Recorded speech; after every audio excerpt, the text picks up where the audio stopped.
Bismillahirrahmanirrahim. Assalamualaikum warahmatullahi wabarakatuh. Alhamdulillahi wahdah, wassalatu wassalamu ala rasulillah wa ala alihi wa sahbihi wa man tabi'ahu wa nasarahu wa man walah, wa la hawla wa la quwwata illa billah. Alhamdulillah, sentiasa kita merafakkan kesyukuran kehadirat Allah Ta'ala kerana Allah masih mengurniakan nikmat-nikmatnya kepada kita semua. Tuan-tuan, puan-puan, muslimin, muslimat, jamaah surau Mawaddah yang dikasihi lagi dirahmati Allah Ta'ala sekalian, insya-Allah Ta'ala pada subuh ni kita sambung semula kuliah tafsir Al-Quranul Karim. Pada kuliah yang lepas, Alhamdulillah, kita telah pun sampai ayat 221 daripada surah Al-Baqarah. So pada subuh ni insya-Allah Ta'ala kita sambung bermula daripada ayat 222 surah Al-Baqarah sehinggalah nanti ayat-ayat berikutnya insya-Allah Ta'ala. Baik, sebelum kita membahaskan tafsiran ayat-ayat Allah Ta'ala ni, terlebih dahulu saya bacakan dulu beberapa ayat yang insya-Allah Ta'ala kita akan bahaskan pada subuh ini. A'udzu billahi minasyaitonir rajim. وَيَسْأَلُونَكَ عَنِ الْمَحِيضِ قُلْ هُوَ أَذًى فَاعْتَزِلُوا النِّسَاءَ فِي الْمَحِيضِ وَلَا تَقْرَبُوهُنَّ حَتَّى يَطْهُرْنَ فَإِذَا تَطَهَّرْنَ فَأْتُوهُنَّ مِنْ حَيْثُ أَمَرَكُمُ اللَّهُ إِنَّ اللَّهَ يُحِبُّ التَّوَّابِينَ وَيُحِبُّ الْمُتَطَهِّرِينَ نِسَاؤُكُمْ حَرْثٌ لَكُمْ فَأْتُوا حَرْثَكُمْ أَنَّا شِئْتُمْ وَقَدِّمُوا لِأَنفُسِكُمْ وَاتَّقُوا اللَّهَ وَاعْلَمُوا أَنَّكُمْ مُلَاقُوهُ وَبَشِّرِ الْمُؤْمِنِينَ وَلَا تَجْعَلُوا اللَّهَ عُرْضَةً لِأَيْمَانِكُمْ أَن تَبَرُّوا وَتَتَّقُوا وَتُصْلِحُوا بَيْنَ النَّاسِ وَاللَّهُ سَمِيعٌ عَلِيمٌ لا يؤاخذكم الله باللغو في أيمانكم ولكن يؤاخذكم بما كسبت قلوبكم والله غفور حليم. صدق الله العظيم. Baik, Allah Subhanahu wa taala berfirman pada ayat 222, Yas'alunaka 'anil mahid قل هو أذى فاعتزلوا النساء في المحيض ولا تقربوهن حتى يطهرن فإذا تطهرن فأتوهن من حيث أمركم الله إن الله يحب التوابين ويحب المتطهرين, yang bererti dan mereka bertanya kepada Muhammad Muhammad mengenai hukum haid.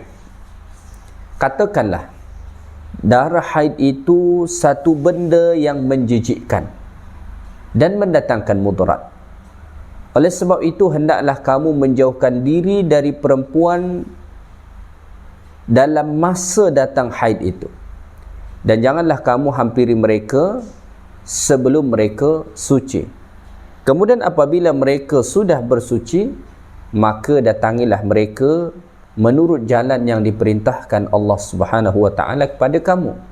Sesungguhnya Allah mengasihani orang-orang yang banyak bertaubat dan mengasihani orang-orang yang sentiasa mensucikan dirinya. Surah Al-Baqarah ayat 222. Tuan-tuan, puan-puan, muslimin, muslimat yang dikasihi lagi dirahmati Allah Subhanahu wa taala. Ayat ni hampir sama dengan ayat sebelum. Sama-sama diawali dengan perkataan yas'alunak. Kalau pada ayat sebelum ni Allah Ta'ala menyebutkan yas'alunaka 'anil khamri wal maisir, ya, ayat 219, manakala pada ayat 222 ni Allah Ta'ala mengatakan wa yas'alunaka 'anil mahid. So nampak dia masih mempunyai hubung kait yang sangat erat. Dari perkataan wa yas'alunaka, dan mereka bertanya kepada Muhammad, dapat kita faham bahawa ayat Allah Ta'ala ni diturunkan kepada Nabi kita sallallahu alaihi wasallam kerana ada soalan yang diajukan kepada Rasulullah sallallahu alaihi wasallam, iaitulah berkenaan hukum haid. Dahulu orang-orang Yahudi, termasuk juga orang-orang Arab jahiliah dahulu, apabila isteri-isteri mereka sedang haid, maka mereka akan jauhkan daripada rumah mereka. Mereka tidak akan mahu tidur di tempat yang sama, tidak akan mahu makan bersama, dan semua mereka jauhkan. Bahkan kalau kita membaca sejarah yang lebih lama lagi, zaman dulu orang Kristian termasuk dan juga orang-orang Yahudi, apabila isteri mereka sedang haid, itu dipindah ke tempat, ada tempat khusus diletak di luar daripada rumah, disitulah mereka diletak. Apabila Islam datang, maka sahabat-sahabat Nabi sallallahu alaihi wasallam datang bertanya kepada Rasulullah, macam mana sebenar hukum haid itu? Macam mana sebenar ketentuan daripada Allah Ta'ala terhadap wanita yang haid? Maka Allah Ta'ala turunkan ayat ni, yas'alunaka 'anil mahid qul huwa adhan fa'tazilun nisaa fil mahid. Kata Allah Ta'ala, mereka bertanya kepada Muhammad tentang darah haid, ya, katakanlah qul huwa adhan, katakanlah bahawa sesungguhnya darah haid itu adalah adhan, dia adalah kotoran, ya, sesuatu yang menjijikkan. Adha asal maknanya, kata Fakhruddin Ar-Razi rahimahullah, sesuatu yang kita tak suka. Maka darah haid itu dia kotor, dia menjijikkan, dan kita tak suka untuk melihat, ya. So oleh kerana itu, kata Allah Subhanahu wa taala, fa'tazilun nisaa fil mahid, ya. Oleh sebab itu hendaklah kamu menjauhkan diri dari perempuan. Maksud menjauhkan diri daripada ayat Allah Ta'ala ni bukan maknanya menjauhkan diri kita daripada wanita yang haid. Bukan itu maksudnya. Maksudnya adalah jangan campuri isterimu yang sedang haid. Jangan berhubungan suami isteri dengannya. Mengapa? Kerana pada ketika itu dia sedang dalam keadaan kotor. Dia sedang dalam keadaan kotor dan tidak layak untuk disetubuhi. So oleh kerana itu Allah mengatakan fa'tazilun nisaa fil mahid. Maka jauhkanlah dirimu, ya, daripada perempuan yang sedang haid. Fil mahid maksudnya, ini kata para ulama, dari tempat haid. So oleh kerana itu, dari perkataan fil mahid itu muncul pendapat para ulama. Jumhurul ulama mengatakan, boleh seorang suami bersenang-senang dengan isteri dia, bercumbu dengan isteri dia, kecuali antara pusat dan lutut. Jadi selain antara pusat dengan lutut, seorang suami boleh bersenang-senang dengan isteri dia yang sedang haid. Bahkan ada lagi pendapat yang lain yang mengatakan bahawa semuanya boleh kecuali pada tempat haid itu saja, iaitulah kemaluan wanita tersebut. Mereka berdalil dengan satu hadis atau satu riwayat, isna'u kulla syai'in illa al-jima', lakukanlah apa saja kecuali jima'. Tapi pendapat jumhurul ulama tadi lebih berhati-hati. Mereka hanya membolehkan antara lutut sehinggakan ke pusat. Mengapa? Sebab kalau dibolehkan lebih daripada itu, dikhawatiri berlaku persetubuhan atau bersetubuh dengan isteri yang sedang haid. Sedangkan pada ketika itu seorang wanita yang haid tidak siap untuk berhubungan suami isteri. Jadi sebenarnya Allah Subhanahu wa taala larang seorang suami menggauli isteri dia yang sedang haid kerana di sana itu ada kemaslahatan untuk mereka, dan kalau mereka lakukan akan ada kemudaratan. Dalam satu kajian menyatakan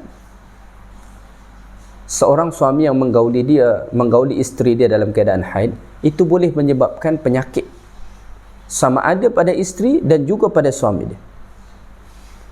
So syariat Allah Ta'ala itu memang luar biasa. Allah Ta'ala tidak melarang kita daripada sesuatu kecuali itu adalah sesuatu yang buruk, ya.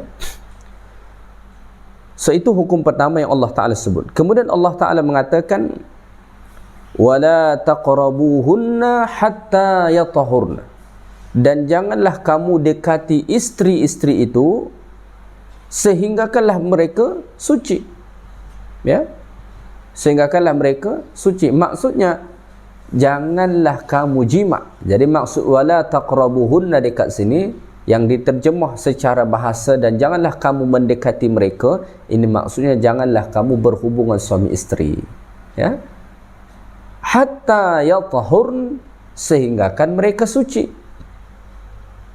sehinggakan mereka suci. Suci yang dimaksudkan pada perkataan hatta yatahurn, kata para ulama, adalah inqita'ud dam, saat darah haid itu sudah berhenti, ya, saat darah haid itu sudah berhenti.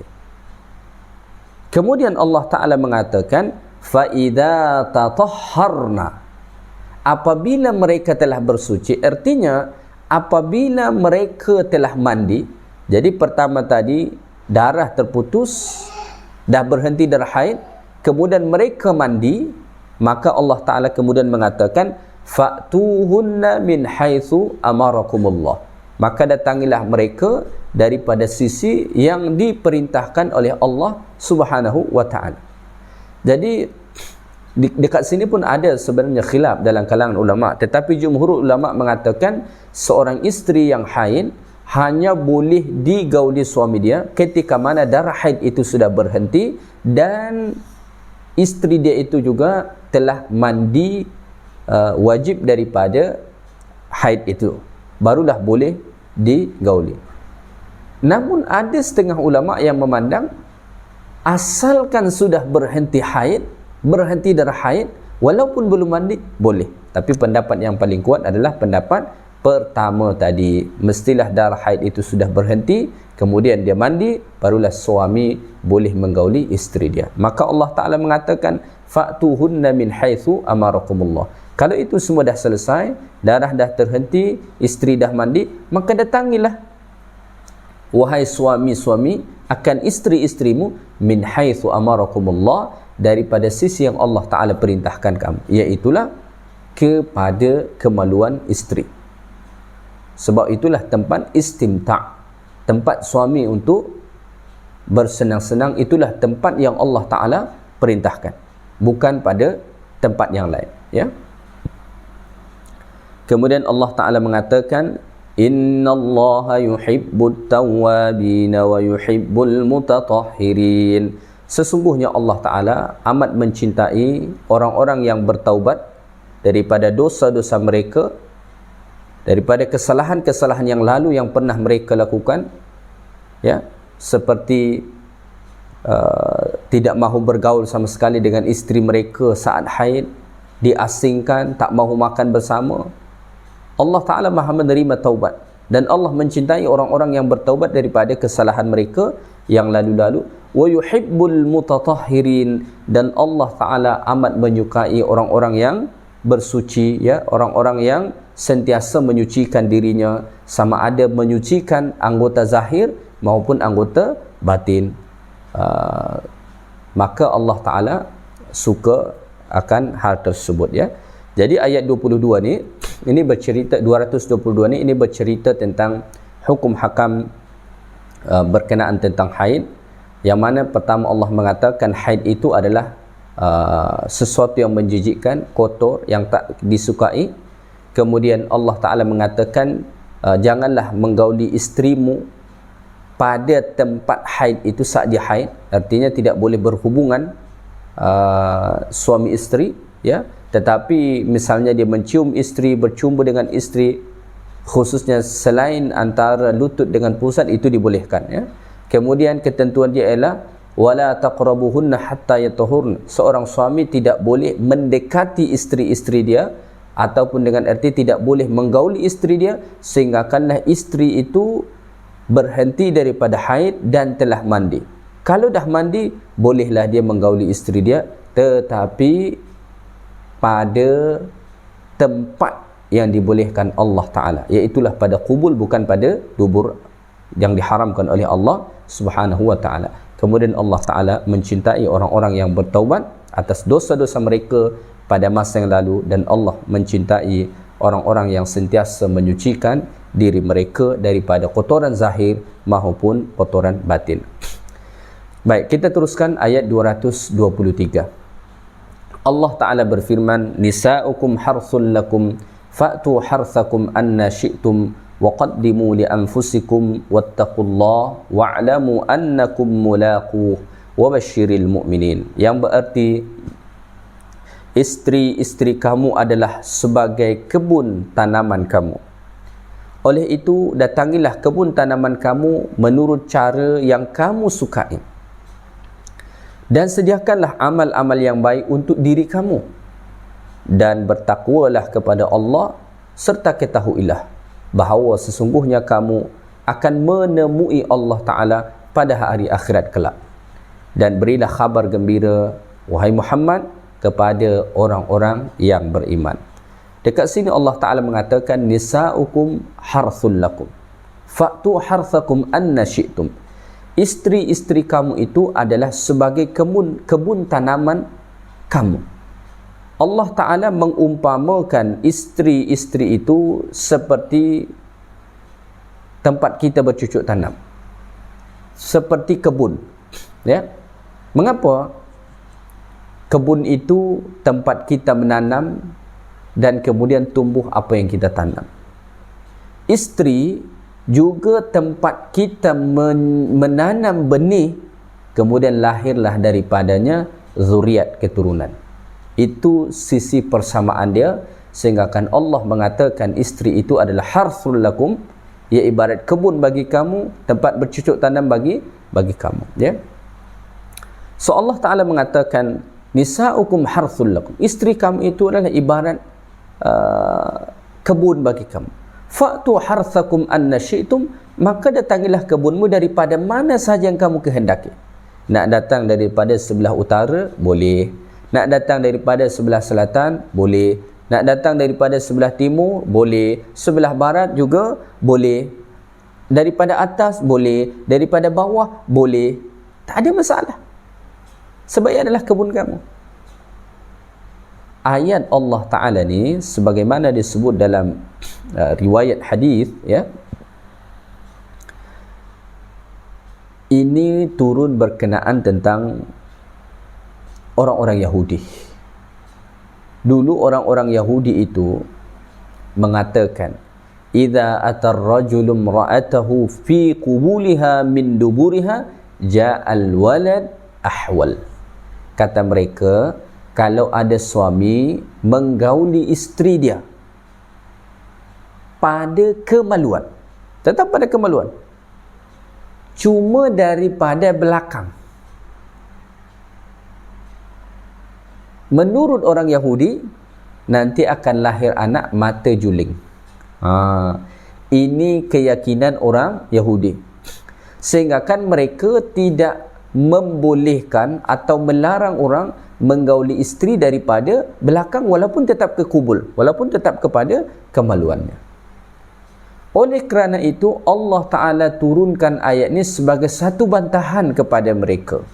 Allah mengatakan nisa'ukum harthul lakum, isteri kamu itu ibarat kebun bagi kamu, tempat kamu bercucuk tanam.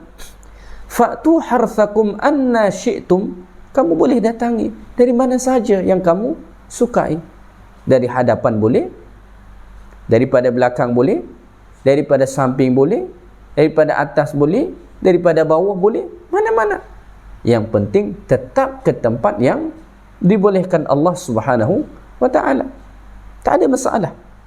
Jadi tidak ada istilah kalau daripada belakang nanti lahir anak juling, cacat, gini begitu, macam-macam. Itu semua tak betul. Maka Allah Ta'ala membantah pada ayat ini. Maka Allah mengatakan, fa'tu harthakum anna syi'tum. Ya, seperti mana saja yang kamu nak kehendaki. Nak berdiri boleh, nak duduk boleh, nak berbaring boleh. Tak ada masalah. Yang penting berhubungan itu tetap ke tempat yang dibolehkan Allah, iaitulah al-farj, ya. Kemudian Allah Subhanahu wa taala mengatakan waqaddimu li anfusikum, dan sediakanlah amal-amal baik untuk diri kamu. Lakukanlah amal-amal saleh untuk diri kamu, ya, untuk persiapan di akhirat nanti. Wattaqullah, dan bertakwalah kepada Allah Taala. Siapkanlah amal-amal soleh untuk di akhirat nanti dan bertakwalah kepada Allah Taala. Wa'lamu annakum mulaquh, dan ketahuilah bahawa kamu akan berjumpa dengan Allah Taala. Siapkan amal-amal soleh dan bertakwa kepada Allah. Oh, apa hubung kait dia dengan cerita tadi adab tentang berhubungan suami isteri? Sebab berhubungan suami isteri itu pun adalah suatu ibadah. Jadi Masya Allah, indahnya Islam itu, sehingga kan apabila seorang suami mendatangi isteri dia, itu dikira ibadah. Maka Rasulullah SAW dalam satu hadis mengatakan, wa fi bunni ahadikum sadaqah, dan menyetubuhi isteri adalah satu sedekah. Ya, para sahabat macam tak percaya. Lalu Nabi mengatakan kepada mereka, ara'aitum law wada'aha fil harami akana alaihi fiha wiz? Apa pandangan kamu kalau sekiranya dia letak kemaluan dia pada tempat yang haram, apakah itu berdosa? Mereka menjawab, berdosa wahai Rasulullah. So kalau dia letakkan kemaluan dia pada tempat yang halal, so itu artinya dia akan dapat pahala. Sebab itulah Rasulullah SAW mengatakan, seorang suami yang menggauli isteri dia itu dikira semacam sedekah, ya, mendapatkan pahala daripada Allah, ya. Maka lakukanlah amal-amal soleh sebagai persediaan menuju kehidupan akhirat, dan bertakwalah kepada Allah dengan melakukan segala perintah-perintah Allah Ta'ala dan meninggalkan segala tegahan-tegahan Allah. Wa'lamu annakum mulaqu, dan ketahuilah bahawa kamu akan berjumpa dengan Allah Subhanahu Wa Ta'ala. Kita ini semua pastilah akan berjumpa dengan Allah, pasti. Bahkan dikatakan dalam hadis, nanti kita akan menghadap Allah Ta'ala, tidak ada satu penterjemah pun antara kita dengan Allah, langsung berhadapan dengan Allah Subhanahu wa Ta'ala, ya. Dalam suatu hadis yang lain dikatakan lagi, kita nanti akan menghadap Allah Ta'ala. Dalam hadis riwayat Imam Muslim, itu dalam keadaan tidak memakai selipar, kaki ayam, uratan, tak ada pakaian, telanjang, ya. Begitulah keadaan kita menghadap Allah Subhanahu Wa Taala nanti di padang mahsyar, ya. Maka buat persiapan sebelum kita berjumpa dengan Allah, iaitu dengan melakukan amal saleh dan bertakwa kepada Allah Taala. Wa basyiril mu'minin, dan sampaikanlah kabar gembira kepada orang-orang yang beriman, ya. Baik, kita teruskan ayat 224. Allah Taala berfirman, وَلَا تَجْعَلُوا اللَّهَ عُرْضَةً لِأَيْمَانِكُمْ أَن تَبَرُّوا وَتَتَّقُوا وَتُصْلِحُوا بَيْنَ النَّاسِ وَاللَّهُ سَمِيعٌ عَلِيمٌ. Yang berarti, dan janganlah kamu menjadikan nama Allah dalam sumpah sebagai benteng yang menghalang kamu daripada berbuat baik dan bertakwa, ya. Serta mendamaikan perbalahan antara sesama manusia. Dan ingatlah, Allah Ta'ala sentiasa mendengar lagi maha mengetahui, ya.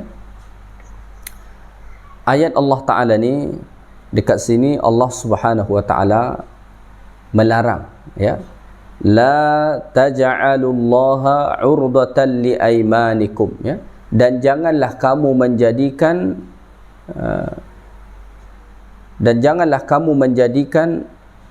Allah, ya, dan janganlah kamu menjadikan nama Allah dalam sumpah kamu sebagai benteng yang menghalangi kamu daripada berbuat baik.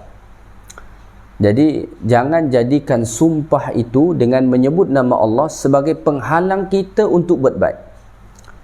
Ayat ini pun seperti mana dikatakan para ulama tafsir mempunyai asbabun nuzul. Ada sebab turun ayat Allah Ta'ala ni. Setengah ulama mengatakan bahawa ayat ni turun berkenaan tentang seseorang yang bernama Abdullah bin Rawahah. Abdullah bin Rawahah ni dia bersumpah untuk tidak berbicara dengan ipar dia yang bernama Bashir bin Nu'man. Dia bersumpah untuk tidak bersilaturahim, tidak bercakap dengannya. Dalam riwayat yang lain dikatakan bahawa ayat ni turun berkenaan tentang Abu Bakar As-Siddiq radhiyallahu taala anhu. Yang mana Abu Bakar As-Siddiq radhiyallahu taala anhu bersumpah untuk tidak memberi nafkah kepada Mistah yang ikut serta dengan orang-orang munafik menyebarluaskan berita dusta yang berkenaan tentang Aisyah radhiyallahu taala anha. Ya, maka Allah Taala turunkan ayat ini, la taj'alullaha 'urdatan liaymanikum, ya. Kata Allah Taala, jangan jadikan sumpah kamu dengan menyebut nama Allah itu sababan mani'an an fi'lil khair, sebagai sebab yang menghalang kamu daripada melakukan kebaikan. Jadi tak boleh. Misalnya kita sebut, saya bersumpah demi Allah saya tak nak datang ke masjid itu. Kita tahu sendiri datang ke masjid itu adalah satu kebaikan. Maka jangan jadikan nama Allah sebagai penghalang kita daripada melakukan kebaikan itu. Atau misalnya ada orang mengatakan, mungkin dia kata, demi Allah saya tak nak pergi haji, saya tak nak pergi umrah. Maka sumpah yang macam tu Allah Ta'ala larang. Jangan kamu jadikan sumpah Allah, sumpah dengan menyebut nama Allah itu sebagai penghalang kamu daripada melakukan kebaikan. So macam mana sekiranya ada orang yang bersumpah macam tu, ya, maka dia perlu mengingkari sumpah dia itu. Maka Nabi SAW mengatakan, idza halabta ala yaminin, apabila kamu bersumpah terhadap sesuatu, wa ra'aita ghairaha khairan minha, dan kamu melihat ada perkara yang lebih baik, ya, lebih baik, fa'til ladhi huwa khair, maka datangilah yang lebih baik itu, wa kaffir an yaminik, dan tebuslah sumpahmu. Ya. Jadi misalnya macam ni, misalnya saya bagi contoh, ada orang bersumpah, dia kata demi Allah saya tak mahu pergi haji, contohlah. Atau mungkin tak payah haji lah, haji termasuk rukun Islam kan. Mungkin dia kesal dengan apa pengurusi surau mungkin, atau pengurusi masjid mungkin. Lalu dia pun berkata, demi Allah saya tak nak pergi sembahyang masjid itu. Dia bersumpah. So macam mana dengan sumpah yang sebegini? Yang pertama, itu dilarang Allah. Tak boleh. Jangan bersumpah membawa nama Allah untuk menghalang kita daripada melakukan kebaikan. Itu yang pertama. Yang kedua, dia tidak mesti meninggalkan kebaikan itu kerana sumpah. Misalnya tiba-tiba orang ajak dia, jom datang, jom kita pergi masjid itu. Lalu dia pun bagi alasan, saya tak mahu pergi situ. Mengapa? Saya dah bersumpah tak nak pergi situ. Tak boleh diterima tu. Tak boleh diterima. La taj'alullaha 'urdatan liaymanikum an tabarru wa tattaqu wa tuslihu bainan nas. Tak boleh. Ya. Jangan jadikan sumpah dengan nama Allah itu untuk menghalang kamu, menjadi benteng bagi kamu daripada melakukan kebaikan, daripada melakukan ketaatan, dan daripada berbuat baik kepada manusia. Jangan jadikan itu sebagai benteng. So bagaimana? Lakukan saja. Kita tahu misalnya pergi masjid itu memang satu kebaikan, pergi saja situ. Walaupun kita dah bersumpah, ya pergi saja. Sebab apa yang kita sumpahkan itu tak betul. Tetapi Nabi mengatakan, wa kaffir an yaminik, ya, bayar kafarah sumpah. Kafarah sumpah ni ada bermacam-macam. Pertama, bagi makan orang miskin 10 orang, ya, bagi makan orang miskin sebanyak 10 orang. Itu kafarah sumpah yang pertama, ya. Atau mungkin beri mereka pakaian, ya. Kemudian yang kedua adalah memerdekakan hamba sahaya. Itu dah tak ada dah sekarang hamba sahaya. Yang ketiga, untuk orang yang tidak ada harta benda, maka dia kena berpuasa sebanyak 3 hari. Itu kafarah sumpah. Ya. Baik, maka pada ayat ni Allah Taala mengatakan la ta'ja'alullaha 'urdatan liaymanikum. Ya, jangan jadikan sumpah dengan menyebut nama Allah itu sebagai penghalang kita daripada melakukan kebaikan, kemudian kita tidak mau melakukan kebaikan dengan alasan saya dah bersumpah dah tak mau melakukan tu. Padahal yang dia sumpah itu kebaikan. Macam yang saya sebut tadi. Misalnya dia bersumpah tak nak pergi ke masjid itu, bersumpah tak nak bercakap dengan orang itu, bersumpah tidak mahu melakukan kebaikan ini, kebaikan itu. Itu semua tidak boleh diterima. So dia kena batalkan sumpah dia itu, lakukan kebaikan itu dan kemudian bayar kafarah sumpah, ya. La taj'alullaha 'urdatan liaymanikum an tabarru wa tattaqu wa tuslihu bainan nas, ya. Jadi tidak boleh dijadikan sumpah itu sebagai penghalang daripada melakukan kebaikan, bertakwa dan untuk berbuat baik kepada orang ramai. Wallahu sami'un alim. Allah itu maha mendengar lagi maha mengetahui. Allah mendengar semua ucapan kita dan Allah Ta'ala maha mengetahui semua keadaan kita, ya.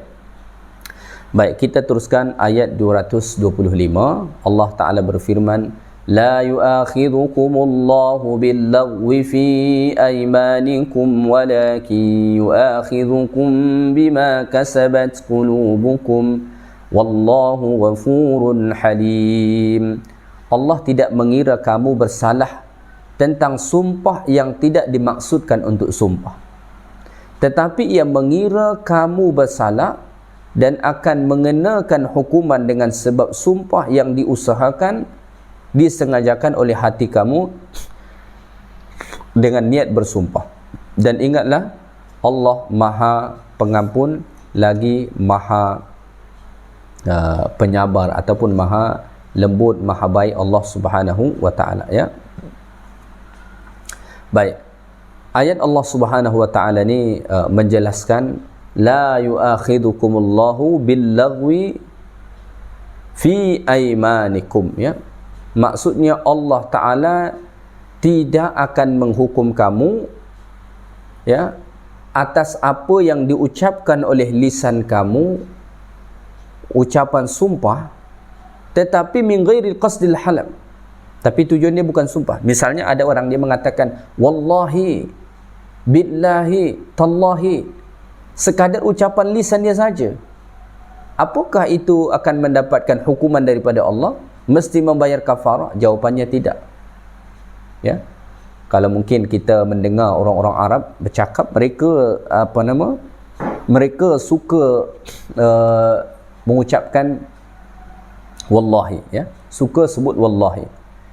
Apakah itu dikira sumpah yang mendapat hukuman daripada Allah Ta'ala? Jawapannya tidak. Kerana itu hanya disebut sumpah lughawi saja, hanya pada lisan saja, tidak ada niat mereka untuk bersumpah, ya.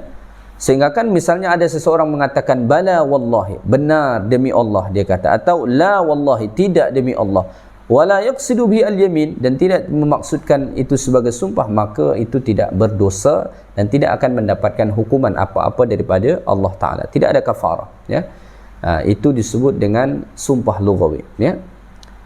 Kemudian Allah Ta'ala mengatakan walaki yu'akhidukum bima kasabat qulubukum, akan tetapi Allah Ta'ala akan memberikan hukuman terhadap orang yang bersumpah bima qasadtum ilaihi wa aqadtum qalb alaihi minal aiman, ya. Orang yang bersumpah dengan lisan dia sebut misalnya wallahi, billahi, tallahi, dan itu dia sengaja, ada niat dia memang nak bersumpah.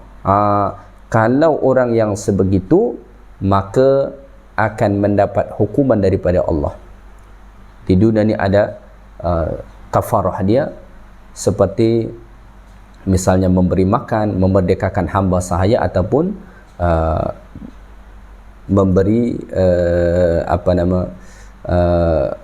berpuasa sebanyak 3 hari. Di akhirat kalau dia berbohong misalnya di atas itu, dia akan mendapat azab daripada Allah Subhanahu wa ta'ala lagi. Kemudian wallahu ghafurun halim, Allah itu maha luas ampunannya, ya, sehingga kan Allah tidak segera mengazab hamba-hambanya yang berdosa, dan Allah itu Maha Halim, ya, Maha lembut, Maha kasih, Maha penyabar kepada hamba-hamba Allah Subhanahu wa taala. Tuan-tuan puan-puan muslimin muslimat yang dikasihi lagi dirahmati Allah Subhanahu wa taala, ya, saya ingat sekadar tu saja kuliah kita pada subuh ni ayat 222 sehinggalah ayat 225. Intinya ayat 222, ya, itu berbicara tentang haid dan bagaimana seorang suami ketika mana isteri dia haid. Kemudian ayat 223 ini pula ini berbicara tentang bagaimana seorang suami mendatangi isteri dia, ya. Kemudian ayat 224 ini larangan daripada Allah Ta'ala supaya jangan kita menjadikan sumpah sebagai penghalang kita daripada melakukan kebaikan. So, oleh kerana itu jangan mudah-mudah bersumpah atau jangan bersumpah untuk tidak melakukan kebaikan. Tidak tepat kalau orang mengatakan, demi Allah saya tak mahu ke surau tu, demi Allah saya tak mahu ke masjid tu, demi Allah saya tak mahu berbicara dengan dia. Itu bukan sumpah yang betul, ya. Maka jangan jadikan sumpah itu sebagai penghalang daripada melakukan kebaikan. Jangan sampai ketika mana orang jemput kita nak datang ke masjid, ke surau, lalu kita berkata, aku dah bersumpah dah tak nak pergi situ. Orang ajak balik kampung, dia kata, aku dah bersumpah dah tak nak balik kampung, tak nak datang ke negeri tu. Ini sumpah-sumpah yang tak betul. Maka sumpah-sumpah yang macam ni tidak mesti diikuti, ya. Lakukan. Misalnya kita bersumpah tak nak balik ke kampung, tak nak pergi ke negeri tu, pergi saja, tak ada masalah kalau itu tujuan yang baik. Cuma kena bayar kafarah sumpah tadi, ya. Kemudian ayat 225 ini penjelasan bahawa sumpah itu ada dua jenis. Satu sumpah secara lugawi sahaja, yang kedua sumpah yang sebenar-benar daripada hati. Sumpah secara lugawi sekadar ucapan lisan, misalnya dia sebut wallahi, billahi, tallahi, tanpa ada niat dalam hati bahawa dia nak bersumpah, so itu tidak ada masalah, tak ada kafarah dan Allah tak ada hukum apa-apa.